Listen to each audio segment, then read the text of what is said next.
Class 12th, Lesson 15. The eyes are not here. आंखें यहाँ नहीं हैं. Questions and answers. Question 1. What instructions did the girl's parents give when they saw her off? जब लड़की के माता पिता उसे स्टेशन छोड़ने आए थे तो उन्होंने उसे क्या निर्देश दिए? Answer: they gave her instructions as to where to keep her things, when not to lean out of the windows, and how to avoid speaking to strangers. उन्होंने उसे निर्देश दिए थे कि उसे अपनी चीजें कहाँ रखनी हैं, खिड़कियों के बाहर कब नहीं झुकना है और किस प्रकार अजनबियों से वार्तालाप टालना है. Question 2. How, according to the author, are blind people better in seeing than the sighted? लेखक के अनुसार अंधे लोग देखने में आंख वालों से किस तरह बेहतर होते हैं?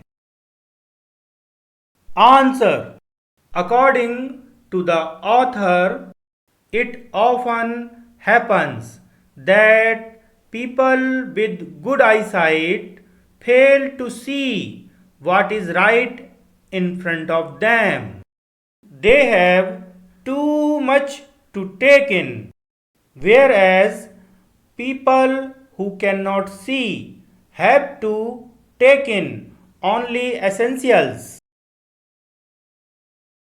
लेखक के अनुसार अक्सर ऐसा होता है कि अच्छी दृष्टि वाले लोग अपने ठीक सामने की चीज़ों को देखने में असमर्थ रहते हैं क्योंकि उनके पास अंदर लेने को बहुत सारी चीज़ें रहती हैं, जबकि जो देख नहीं पाते वे केवल आवश्यक चीज़ें ही अंदर ले पाते हैं. Question 3. Do you think the author was blind by birth? Justify your answer from the hints given in the story.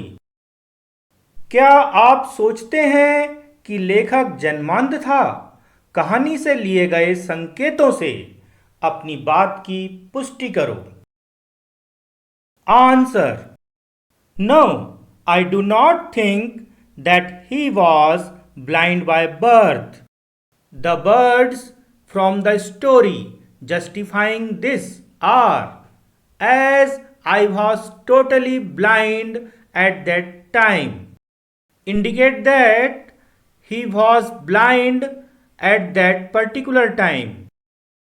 Further, he recalls the sights at Mussoorie, which clearly indicate that he has seen those places. Therefore, he was not blind by birth. नहीं, मुझे ऐसा नहीं लगता क्योंकि लेखक कहता है, मैं उस वक्त पूरी तरह अंधा था. इससे यह पता चलता है कि वह उस विशेष समय अंधा था. इसके अलावा वह मसूरी के दृश्य याद करता है जिससे साफ तौर पर पता चलता है कि वह उन जगहों को देख चुका है, अतः वह जन्मांध नहीं था. Question 4.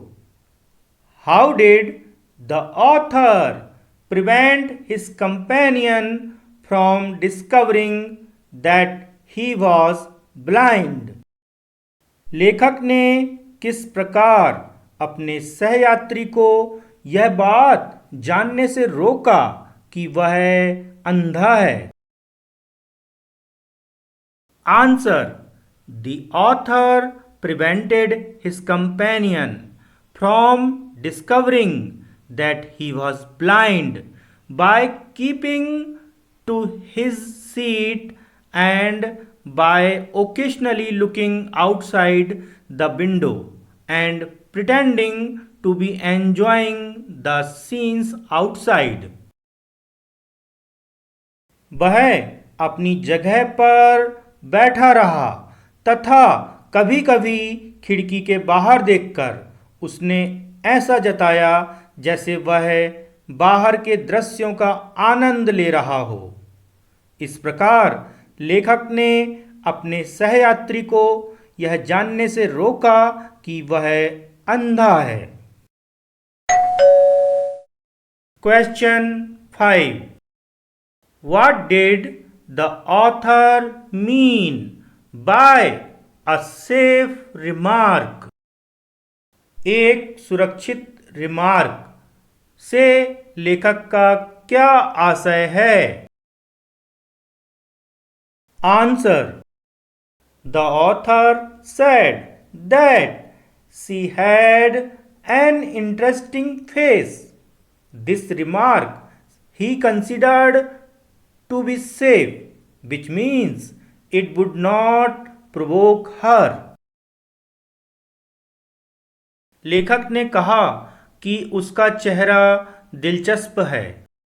इससे आशय है कि इस रिमार्क पर वह उसे गलत न समझ सकेगी। Question 6. What was the author trying to laugh at?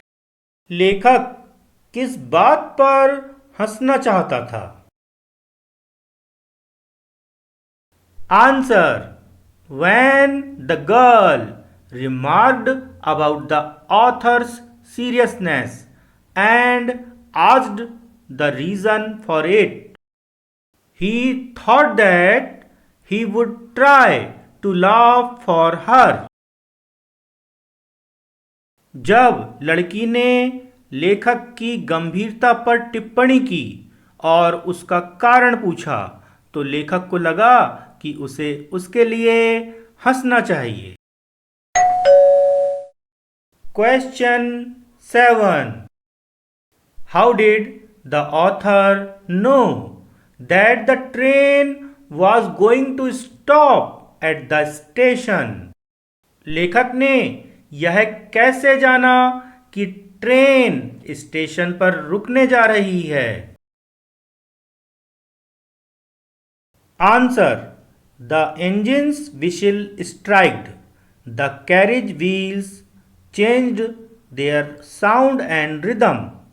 So he was able to know that the train was going to enter the station.